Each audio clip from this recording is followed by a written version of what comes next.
How you doing? Roon James here, speaking to you about the Canadian Comedy Hall of Fame.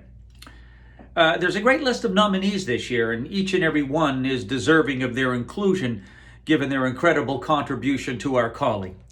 However, having spent the first 10 years of my career with Second City and the last 25 as a stand-up comedian, I can't make up my mind as to who I should choose from these luminaries. So I'm picking two. The first is Mike McDonald, that original trailblazer. He was the first stand-up comedian I ever saw at the old Yuck Yucks on Bay Street, and I'll never forget it. Either will everyone and anyone who saw those incendiary sets from the early 80s, whose searing performances are forever burned into the retinas of our collective memory. Mike was incredible. I just watching him own that spotlight so fearlessly and making that postage stamp of a stage his and taking us off into so many different directions. He was a true professional and a consummate act of our calling. This is not to even mention his generosity in later years when I became a stand-up, and I asked him to watch my set at Rumors in Winnipeg, and he gave me 2 hours of amazing notes. That's not to say that the Mormon Tabernacle Choir backed him up with glowing harmonies. When his obsidian sharp comedic blade came out, I was bleeding. But it made me a better comedian. And as far as I'm concerned, he's right up there in the pantheon of great Canadian comics, and so deserving of his nomination. The second is the cast of SCTV.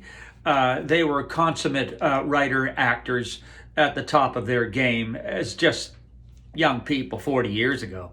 And they managed to channel the zeitgeist with no map to follow, just creating this original, wonderful cast of characters and cast ensembles whose comedy still stands the test of time. You can watch an SCTV sketch today and laugh as hard as you did 40 years ago when you were still a rebel. It's incredible to watch them. And they were the standard of what we hope to aspire to when we were scrawny young improvisers making $350 a week on stage at 110 Lombard Street. So those are my two choices. And I just want to tell you, everybody out there, you should vote. Once again, an incredible list. So go to CanadianComedyHall.com and make your choice. And by the way, Tim and Kenny, you're doing great work here. This is really cool. We really need this. The Canadian Comedy Hall of Fame. Proud to call this my calling. See ya.